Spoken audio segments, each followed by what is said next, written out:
In 1977, the great powers' attention shifted to the Horn of Africa. As regimes changed, so did alliances. The Soviet Union and the United States switched sides easily.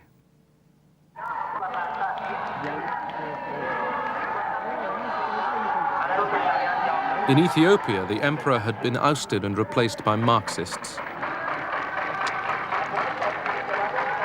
Moscow had a new ally, Colonel Mengistu Haile Mariam. የወዛደሩን አሸናፊነትና ኃያልነት ሜይዴይ በብሔራዊ ደረጃ እንዲከበር ጥር 2 ቀን When the Soviets moved into Ethiopia to assist the communist dictator there, Haile Mariam Mengistu, I thought that this was a threat to the stability of Africa. The Soviets at that time were proclaiming over and over again that the scales of history were tipping in the favor of the Soviet Union. The Soviet Union would outstrip us in economic performance. The Soviet Union was getting a strategic edge. The Soviet Union was riding the crest of the so-called national liberation struggles. The new regime in Ethiopia turned against America.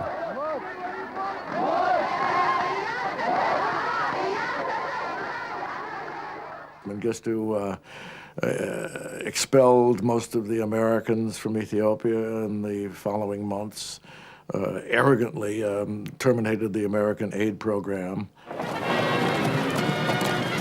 Neighboring Somalia had been a Soviet ally for years. Somalia's army was equipped with Soviet weapons.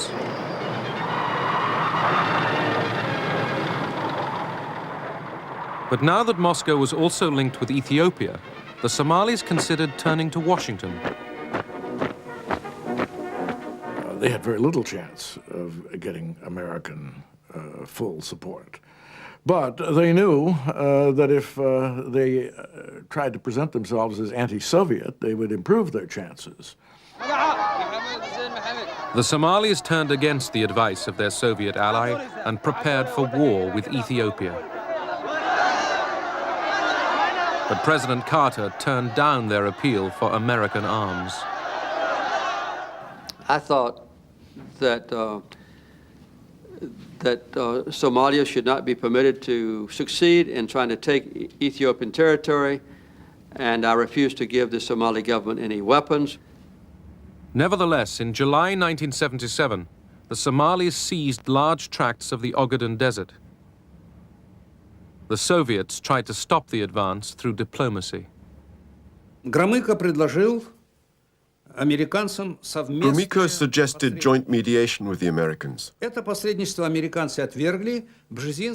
Brzezinski rejected that, saying it would have legitimized the Soviet presence in the Horn of Africa. Brzezinski felt that the American presence was legitimate everywhere, but the Soviet presence wasn't.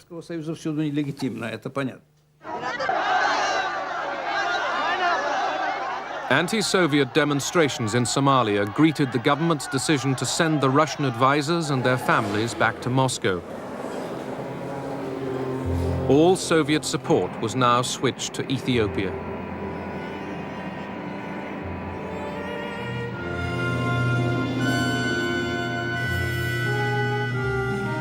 The Soviet Union began shipping in weapons and 15,000 troops to fight in Ethiopia. The troops were Cuban.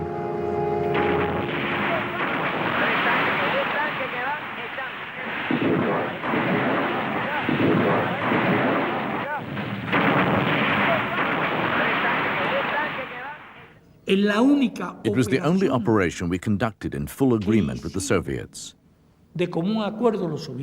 No such cooperation took place even in Latin America. Quite the opposite.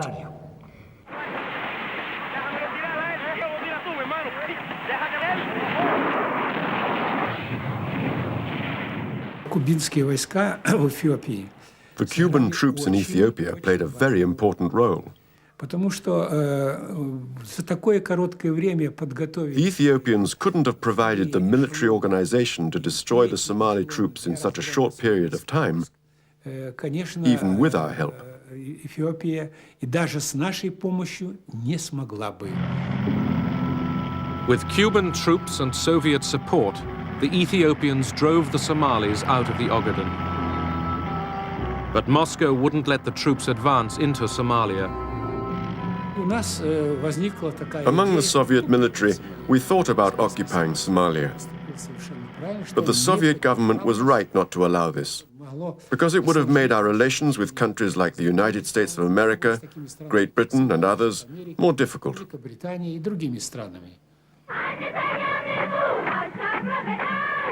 Mengistu Haile Mariam basked in glory. The Cubans and Soviets had saved his regime.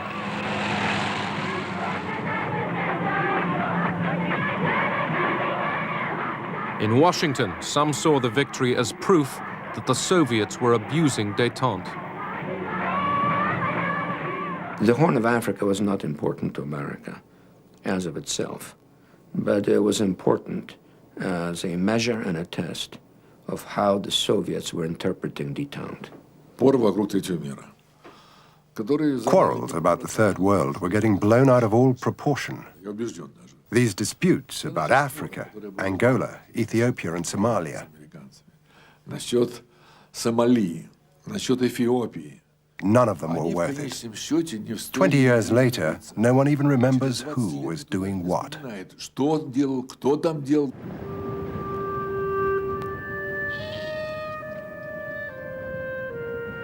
In the hunt for Cold War gains, the superpowers spawned an arms race in the developing world. Their solemn promises of restraint were blown to the winds.